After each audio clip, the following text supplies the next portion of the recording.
بنی اسرائیل کی یوں تو بہت سے واقعات ہیں، لیکن آج جو میں آپ کے سامنے بیان کر رہا ہوں یہ آپ کے دل کے دریچے کھول دے گا۔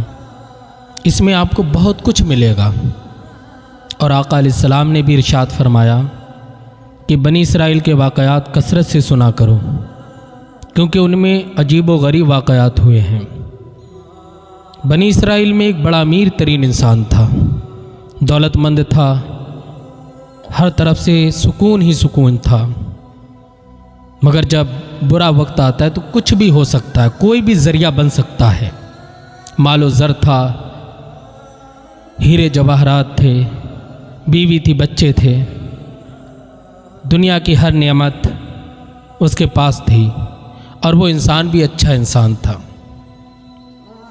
اچانک اسے ایک ایسا مرض لاحق ہوا کہ اس دور کے سارے حکیموں نے کہا کہ آپ کا علاج نہیں ہو سکتا۔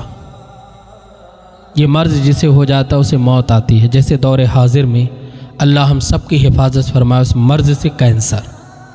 یہ جسے ہو جاتا ہے تو عمومی طور پہ کہا جاتا ہے بچنا مشکل ہے، موت و حیات اللہ کے اختیار میں ہے، مگر یہ بڑا گمبھیر مرض ہے۔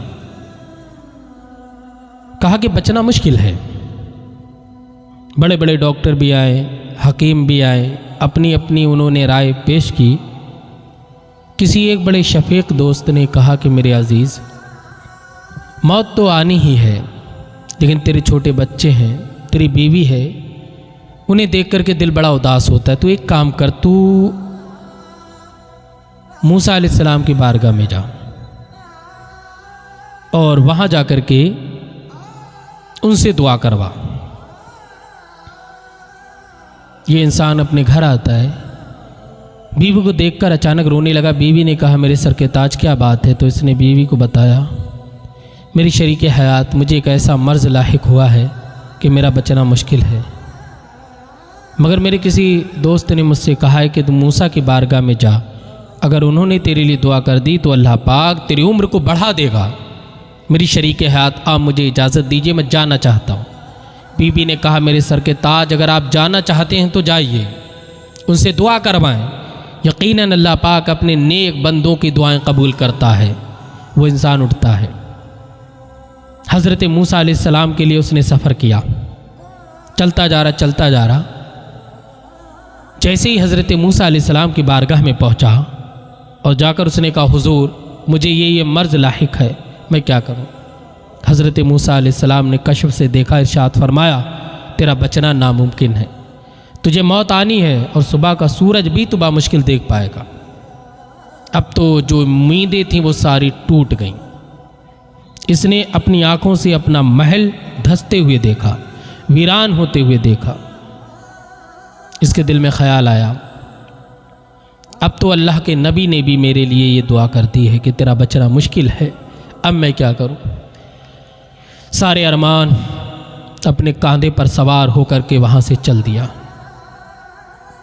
راستے میں آتا ہے تو کیا دیکھتا ہے؟ ایک بڑا غریب انسان ہے جس کے پاس کچھ نہیں ہے، تڑپ رہا ہے۔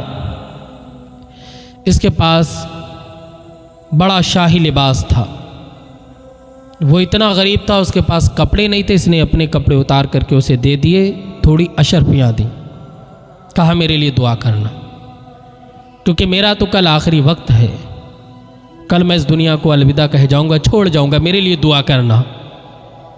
تھوڑی آگے چلا، قبرستان پڑا۔ جب قبرستان پہ نظر گئی تو اس نے جھانک کر کے دیکھا، اندر جاتا ہے، قبروں کو دیکھنے لگتا ہے۔ اچانک ایک قبر پہ نظر پڑتی ہے، ایک چھوٹا سا بچہ ہے جو اپنے باپ کی قبر پر زار و قطار رو رہا، ابا جان آپ چلے گئے، سب کچھ ختم ہو گیا، سب اجڑ گیا، والد صاحب آپ تھے تو سکون تھا، اور آپ نہیں ہیں تو اب کوئی پوچھنے والا بھی نہیں ہے، امی جان 2 دن سے بھوکی ہیں، میں بھی بھوکا ہوں، 6 سال کا بچہ اپنے باپ کی قبر پر رو رہا ہے۔ میرے بھائیو، جب باپ کا سایہ اٹھ جاتا ہے تو کوئی ساتھی نہیں بنتا ہے، کوئی پرسان حال نہیں، کوئی ایک وقت کی روٹی دینے کے لیے تیار نہیں ہوتا، کوئی ساتھی نہیں بنتا۔ بچہ رو رہا ہے اور یہ دور کھڑے ہو کر کے اس بچی کو دیکھ رہا۔ جب ان نے روتے ہوئے دیکھا تو اسے اپنے بچے یاد آنے لگے۔ کہ کل میں مر جاؤں گا تو میری بھی قبر پر میرے بچے ایسے ہی روئیں گے۔ اس کے آنسو نکلنے لگے، بچہ بھی رو رہا، یہ اپنے بچوں کو یاد کر کر آنسو نکلے بے تحاشا۔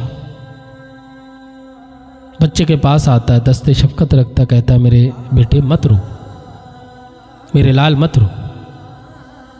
اس نے اپنی جیب سے اشرفیہ نکالی اور اسے دے دی، اور بچے سے کہا بچے میرے لیے دعا کرنا۔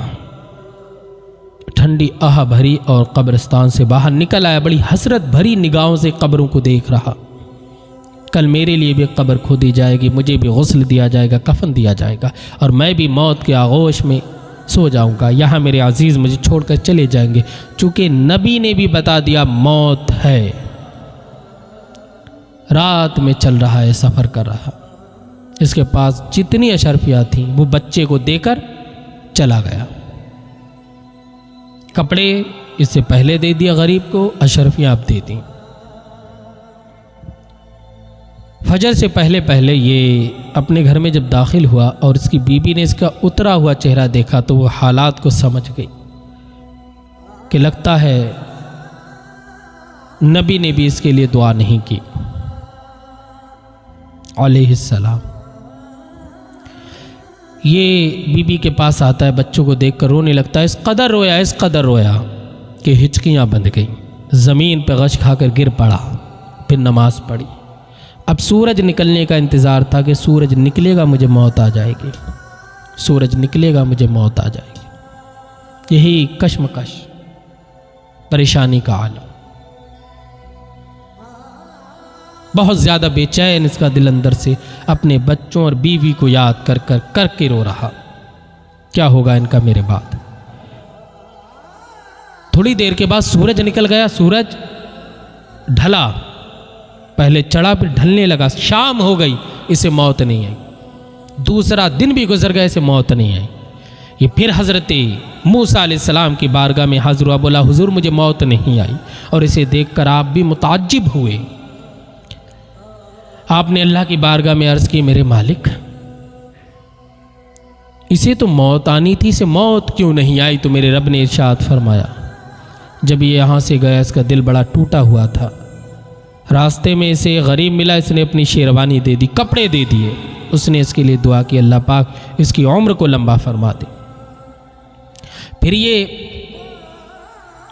عورت کے پاس گیا، اس قبر والے بچے کے پاس گیا، اس کے پاس جتنی اشرفیات تھیں بچے کو دیں، بچہ اپنے گھر لے گیا، اس کی ماں نے کھانا بنایا اور ہاتھ اٹھا کر اللہ کی بارگاہ میں دعا کہ مولا جس نے اشرفیاں میرے بچے کو دی ہیں اس کی زندگی میں برکت عطا فرما دے، لمبی فرما دے۔